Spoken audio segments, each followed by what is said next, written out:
Welcome to More Than Renovating, a renovate and real estate podcast. Our founder, Belinda Smith, talks to industry experts to provide you with the knowledge and information you need to make renovating for love and profit your reality. Belinda will also chat to some of her Renovation Mastery members who are just everyday people doing extraordinary things, following their passions in the renovation and property space. So, let's jump straight into the episode. Enjoy.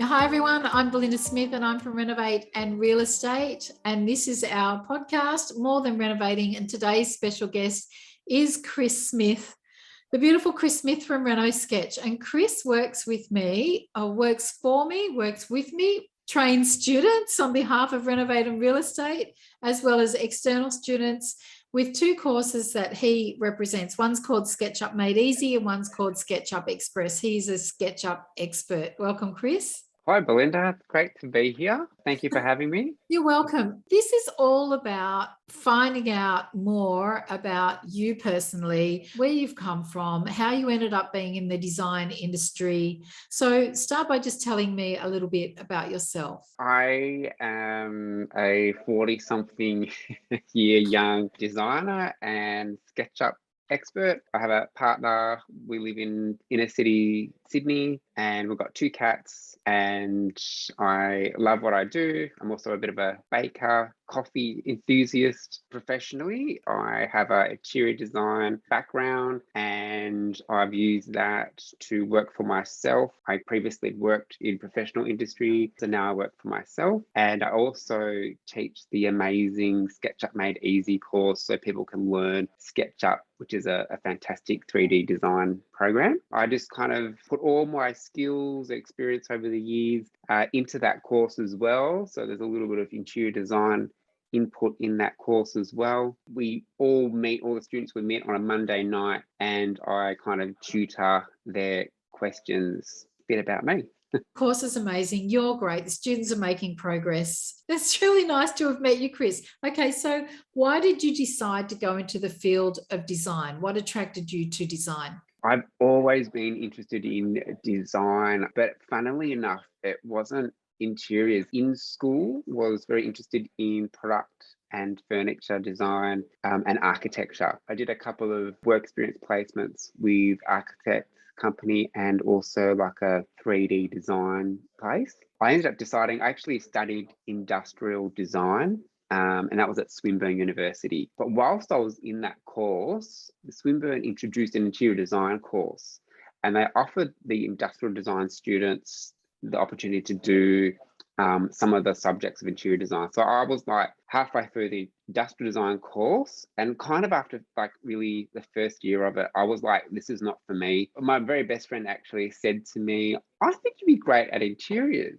And I'm like, yeah, I think I would too. So I took those extra subjects, which was basically a diploma in building construction. So basically the interior design technology side, and then continued with industrial. I didn't cross over, but I went that way. So then at the end of it, I started working for small design studios in Melbourne. So I grew up in Melbourne, kind of worked my way up into like architectural firms and things like that. So I've always, had a big passion for design, architecture, product, furniture, always. So I know a lot of my followers are really into interiors and design and dream of having a business based on their love of interiors and design. So what is it about interior design do you love? I love creating amazing spaces that people, when they kind of walk into, just go, this feels amazing, this feels great. And sometimes that is arrived at by a bit of methodology, and then half of it is just a kind of feeling and gut instinct that you get, and the team say that you get when you're working on the project. When I say team, like you, the client, builder and trades, and maybe you've got some engineers on board. So that kind of, if you get a good dynamic with a team, that definitely helps to aid the project as well. So that and at the end result, you have a fantastic result. So I love that part of design and problem solving. a lot of design is problem solving, organizational skills, management, project management, all of that. And that's about 80% of it. Maybe 10% is actual design, and the other 10% is just tearing your hair out and trying to get towards those deadlines. And designing something that your client falls in love with, that sits well with Absolutely. them, and bridging the gap between what you would love to put there if it was your project in your home and what they expect, and trying to let them know what you have in your mind and all of that. There's designers I've worked for in the past, and they're a brand, so they have a specific look, specific style, and clients come to them for that look and style. Personally, for me, for my business, I don't have necessarily a style that I impose on my clients. So I like to take their ideas, their style, and that's actually quite a bit of a what would you call it? Not a challenge, but it's to extract from someone what is really important to them, what do they love, and put that into a design for them is such a great, I guess, journey that you go on with the client. So yeah, I love it at the end of the day when they go, oh my God, this is amazing. I wouldn't have thought I would end up with this result. Just makes it all worthwhile, especially if they give you a nice testimonial at the end. You go, yes. Yeah, for sure. Yeah. Just to let everyone know that Chris is working on the design of my home right now, and you sent some photos through the other day, like inspiration. You put this inspiration mood board together, to be accurate. And I just said to Brett, he really gets it. This is spot on. It was just amazing. Like, it's not an easy project to look at and to see. And you and I have met in the middle. I'm just so happy with what you've been able to produce, and it's been fun for me. It hasn't been hard at all. It might have been hard for you. I don't know. Am I the worst Not at client all. yet? But it's just magic to see all the things that I had in my head, and I don't have the skills to put those in a program like SketchUp, to see those things unfold on the computer screen in front of me, and along with the inspiration mood boards. And I just think this is exactly all of the things that I've dreamt of here in one place. So exciting for me. Thank you. Yeah, you're welcome. I love it when clients and when yourself get that kind of real sense of excitement because you're seeing it in the SketchUp either on the screen or the imagery that I'm providing, and that excitement it always gets yes, myself excited, because when you work with something like SketchUp every day, you just get used to it. But when the clients see it and they're like, oh wow, that is amazing, I can really see it now, or they go, oh no, those finishes are so wrong. Can we change this and this and this? And you're like, yeah, sure. And we do it. And then they're like, oh, wow, that's amazing. That's perfect. Exactly what I was wanting. And for your project, the journey's been great. Like we've worked through all the zones and the rooms, and it's been a challenging project in the terms of there's so many different floor levels and they're all tiered. They're all different. There's mezzanines, there's basements. There's, and there's two parts of it. One part's on a higher level, the other part's on lower level. So they kind of split, segmented. So that's been a great challenge to get that made modeling a little bit more technical. Yeah, what a great result at the end. Your Mediterranean Spanish dream. And I don't even know. We don't know what to call it, do we? Mediterranean, modern Spanish. Okay, so to that point, I'm an experienced renovator and I love plans. Brett and I have done this kind of stuff before, but this was a project like no other. And I really felt like I needed to call in the big guns because I was having a lot of trouble seeing it, like really seeing it because of all those different complexity layers. It's not just, changing a bathroom around or where to put the toilet in an ensuite, none of those things. It was beyond that. So it's been amazing. And you showed me that 3D walkthrough, like that video where you virtually walk through the front door and then follow through the rooms.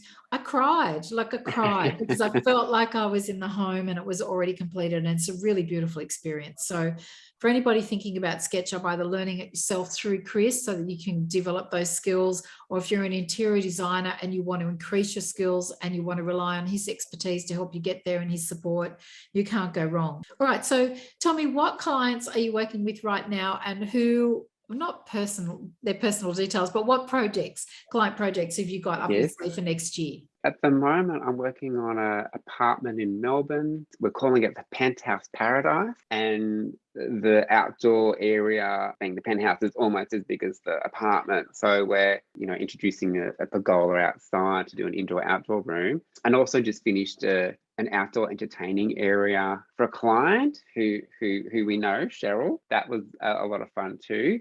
There's some things coming up. So I had a competition in November. Yes. So I'm currently liaising with the 3 winners about their wants and needs and problems with their own homes that they're wanting to renovate. So hopefully one of them, or maybe even all 3 of them, will become clients. So that's exciting. And then also, actually, I've got one rather exciting project which just started. This is someone who is well known, so I can't say who they are. But amazingly, we met the same way, Belinda, that you and I met, through the magic of Instagram. We didn't actually meet. He put it out there that he needed someone with 3D design skills that could put together the concepts that he had. He recently bought a property. And he put it in a post that said, DM me if you're able to do this and blah, blah. And want to work with me. And I'm like, yeah, sure, I'll DM you. So I did. A few chats later and a Zoom call. Now designing this tiny house, and there's a double garage with a workshop that we're turning into a tiny house at the back of the property. And so he's like, yeah, it's in like LA and Hollywood and blah blah blah. I'm like, oh, okay, wow, this is cool. Fantastic. Nothing is coincidence. Nothing happens by accident, Chris. We've had this conversation before. It's meant to be. The universe is going, yeah, this is there's this guy, Chris Smith, for you. He can help you. And they're going, Chris, there's this person who's going to be famous.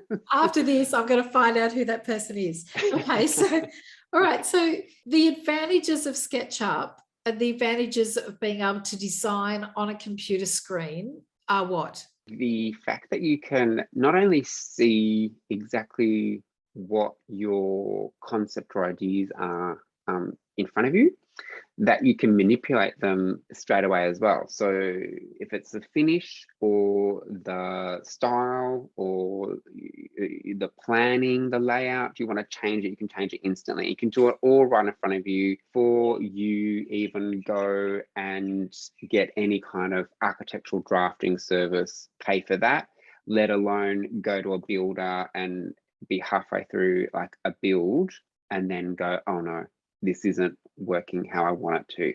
So you can nut out all those kind of issues and problems with SketchUp at the planning and design stage. And that's kind of probably what I love about it. But also it's a great communicative tool, which is what its basis is, to communicate. So you communicate to your clients, the builders, communicate to the, say you doing maybe a really high-end project client, and you know that you're going to, you have to get all your concept and drawings drafted by a professional building drafter. But to have these images and have the model to convey to them exactly how you want it, that's just such a key element to have in your toolkit. And also too, it's fun, it's rewarding when you can see something, a house that you've been wanting to renovate, and you renovate in the model.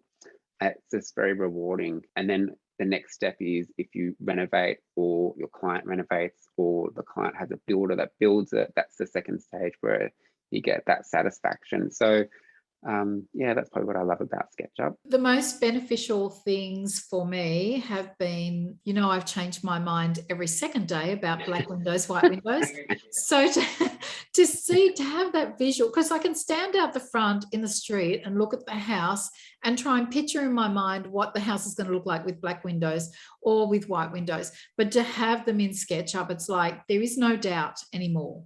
Like there is no, it's like, okay, this is what it's going to look like. So you can just say yes or no, right down to light fittings and stone and the type of stone and the type of front door. And I just am absolutely, I'm just 100% sold on it. I think it is amazing. I also think that if you're an interior designer and you were trying to speak to somebody, well, like me, in relation to what something was going to look like, it would be really, really difficult to get that understanding across, like you said.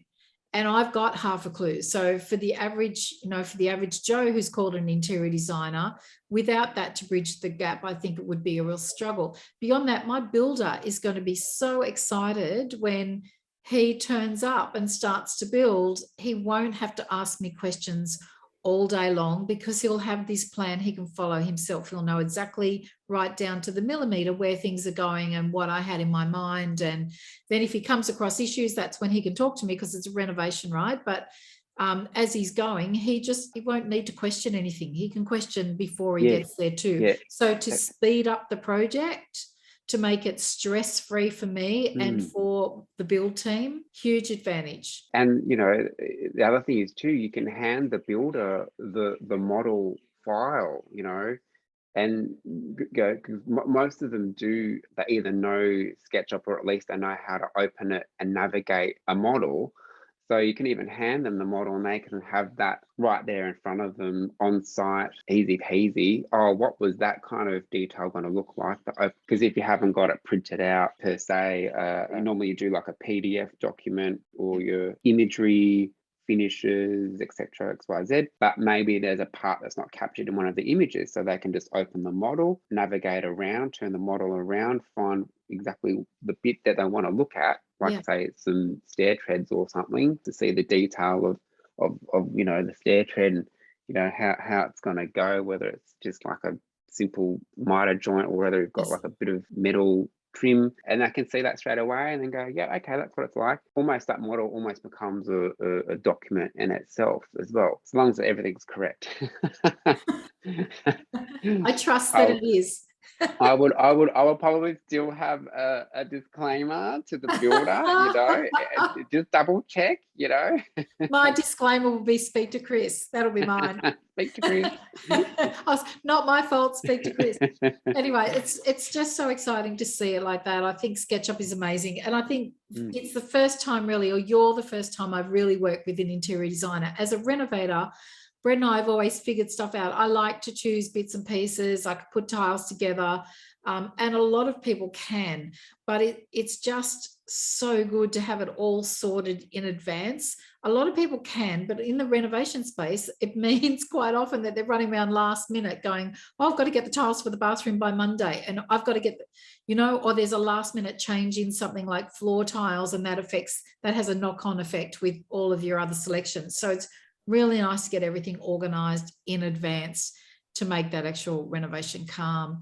And there's a different level of experience that you've brought to my project that I think a well-qualified interior designer can bring to a project. I think sometimes, those, it's kind of maybe, I guess, to make it relative, if you've got someone who's done maybe 3 or 4 renovations, as opposed to someone who's done 15 to 20 renovations, the amount of knowledge that person's going to have compared to one who's done 3 or 4 is just going to be huge. Interior design, it's the same kind of thing, it's just that kind of experience and stuff. But I think the other thing about interior design too is if you are thinking about studying it, or maybe you have studied it and now you want to work in that industry, is to actually, I would definitely recommend spending some time working for someone, because you will learn so much. So maybe, and there's a lot of interior design studios that have preference for part-time jobs too, like, because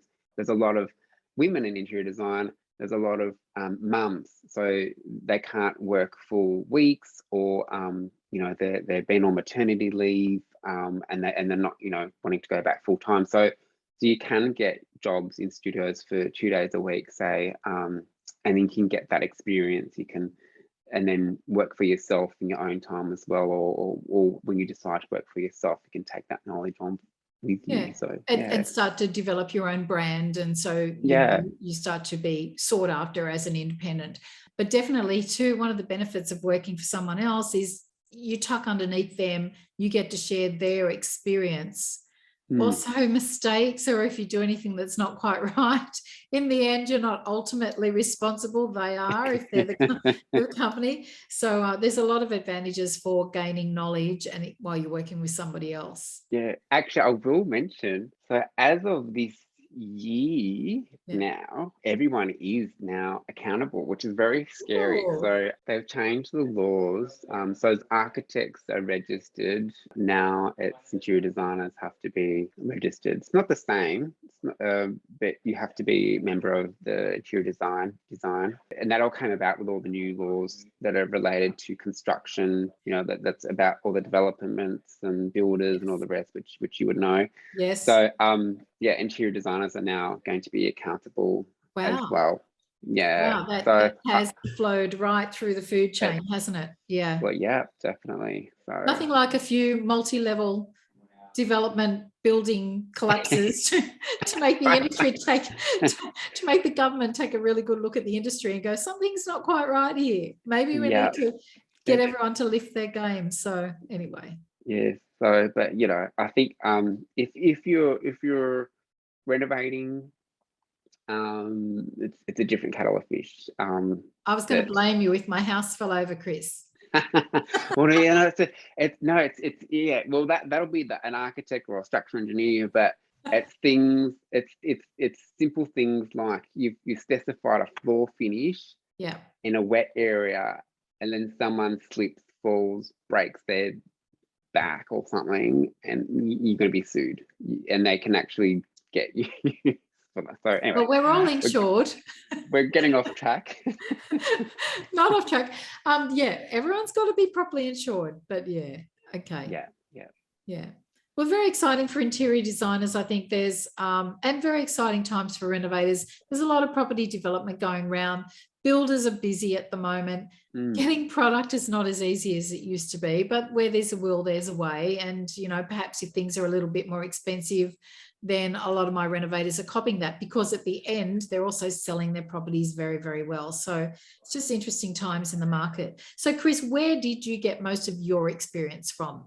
Like, who have you worked with or for? So before you went out on your own. I mentioned I grew up in Melbourne, so I spent about half my career in Melbourne, cutting my teeth with small design studios. Wayne Finchy Concept Design, which was a very exciting time. So I just talking about, I suppose, how I got into the industry, because you're then competing against other students to get a design job and so on. So I think I wrote a ton of letters and with my CV, so letters and CVs, and I just sent it out to everyone. And I was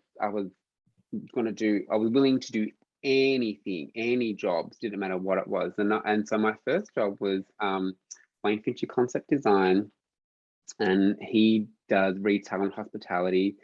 And my job role was looking after the sample library, doing all the crappy jobs in the office, cutting things up, putting them together, physical sample boards and all of that, and also being personal assistant to Wayne, which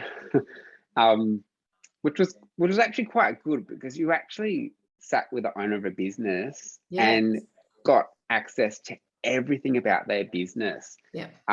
So I learned a ton just from that alone, not only about design, about running a business and what's involved, and it scared the hell out of me, but thought never in a million years will I do that. Here you are, and here I am too. and today here I am, and here you are doing this. But so then I kind of cut my teeth there and learned a lot, and he had architects working there, so I learned a lot about drafting, because you learn how to draft, you learn how to do technical drawings, but really you don't know anything really.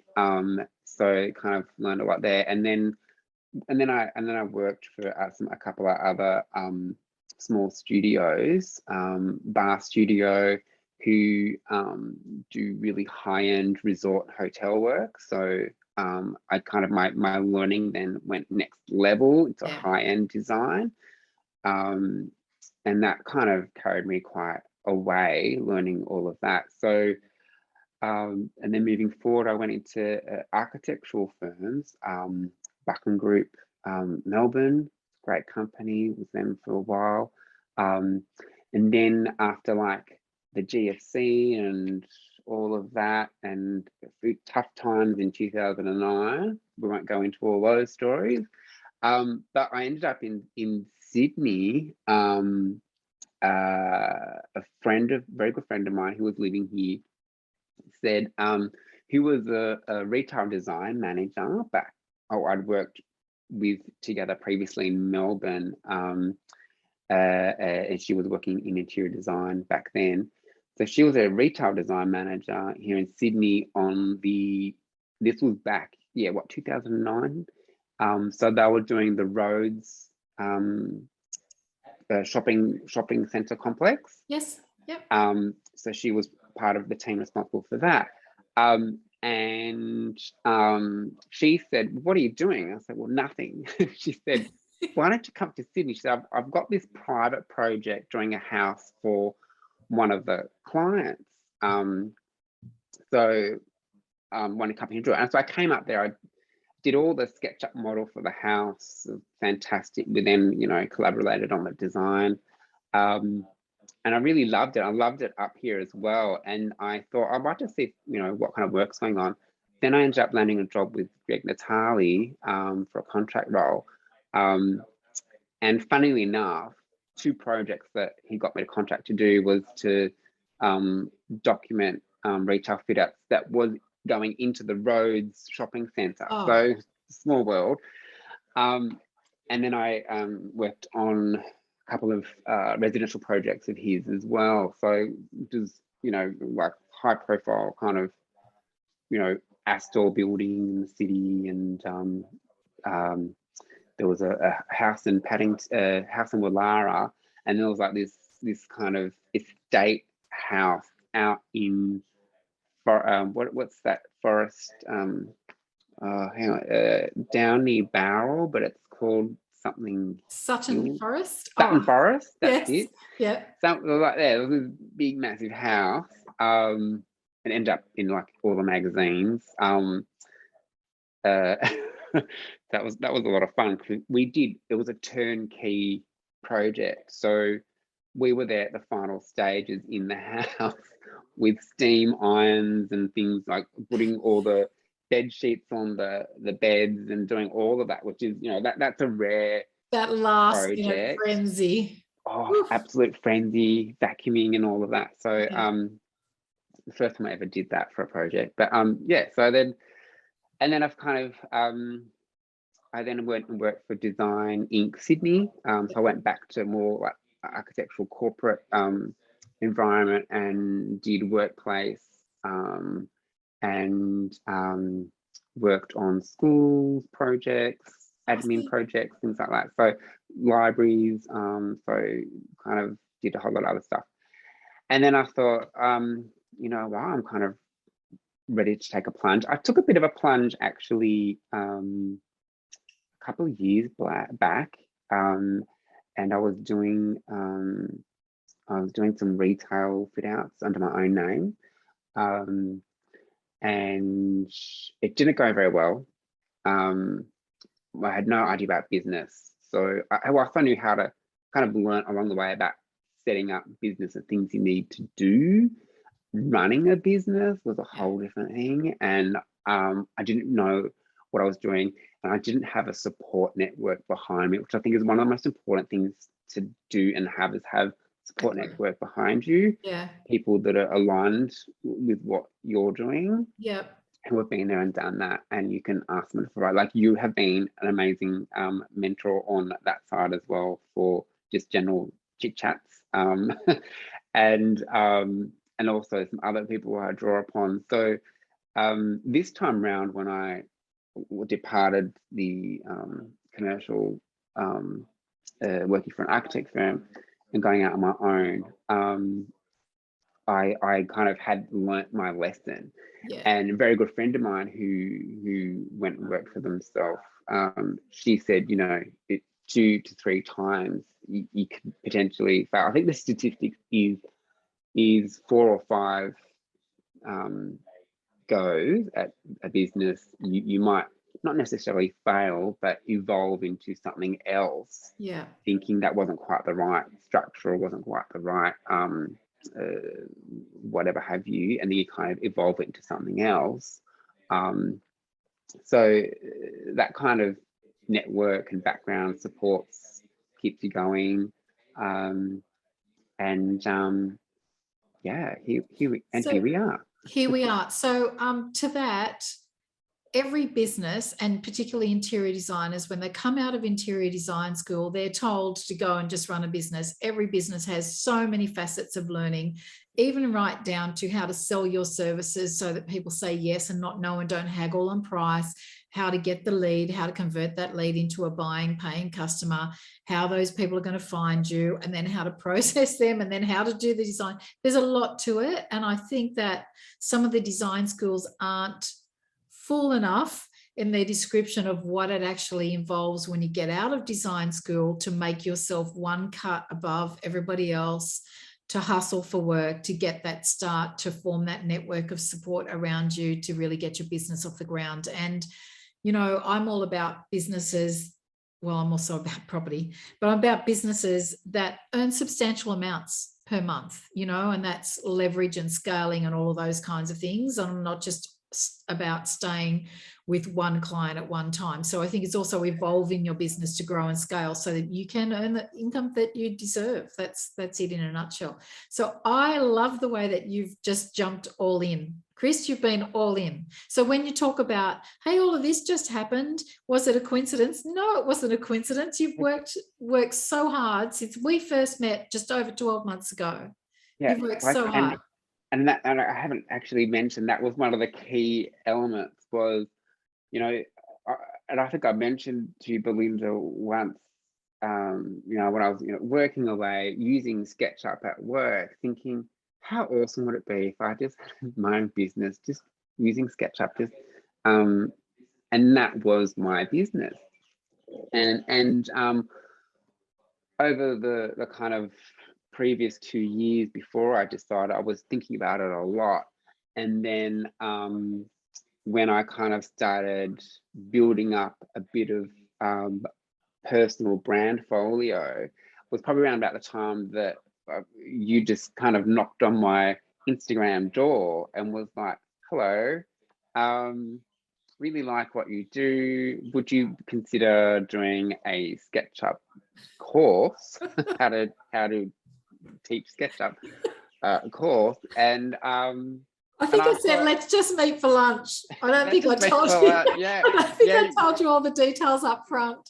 Oh yeah, hardly any details. But I thought this could be interesting. And then when we met and heard all about it, I was actually remembering quite a bit apprehensive. I was like, oh, I'm not sure this is for me.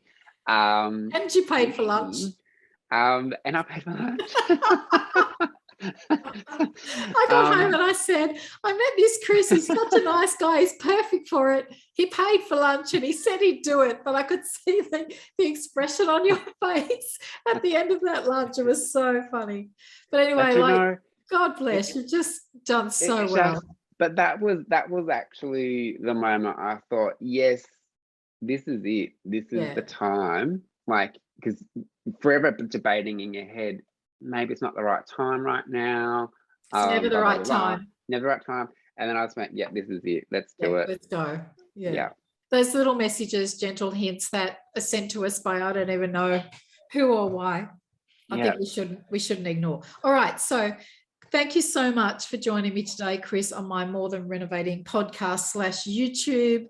I'm really enjoying this series. I really liked to know about people, and I know everybody else is interested. So much of it that we get exposed to at the moment, in particular, is the perfect profile that people share on Instagram, is what they want to share, which is not the real version of what's behind what goes into launching your own interior design business or getting started or coaching students and all that kind of stuff.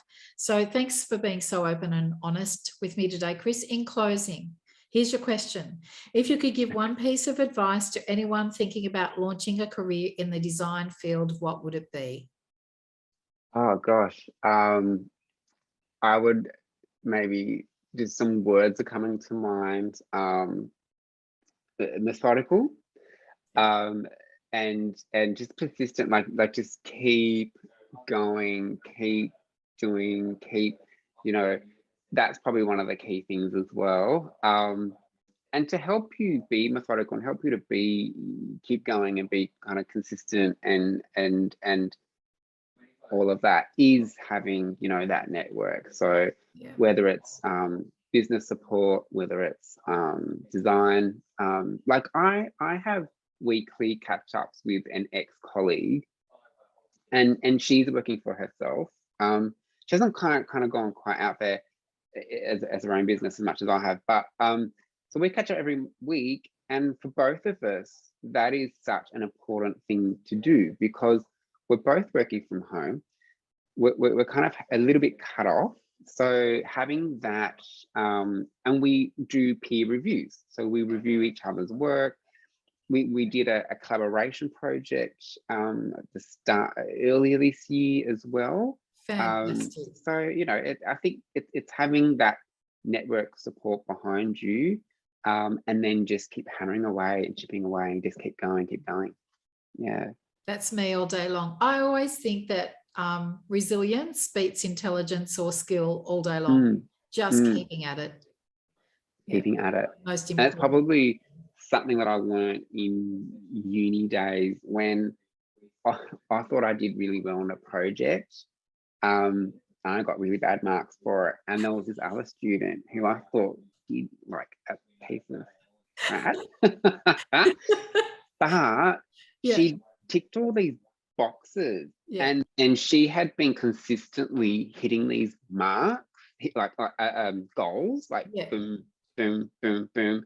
So she ticked all those, and I hadn't so much, but even though your skill set was higher, even though I thought, well, the end result, I thought the end result was amazing.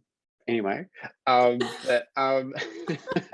but hers, I thought, didn't look as good, like aesthetically, I don't think it was good, but she ticked certain boxes. So I think, and it's not all about that, it was about how we were on a journey getting there. And her journey was that she kept hammering away and doing it. Yes. As I'd gone, this all looks really good, but I haven't done this, haven't done that, haven't met those criteria, but this other person had. And so I think that's the key. Just keep hitting those goals, keep doing all the things you need to do.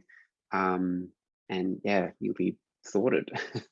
I 100% agree. That was nice. Thank you. Even though you're still a little bit dirty on just a bit dirty on her, that's okay. Awesome. Thanks so much, Chris. You have a beautiful day. You're welcome. Thank you. Bye.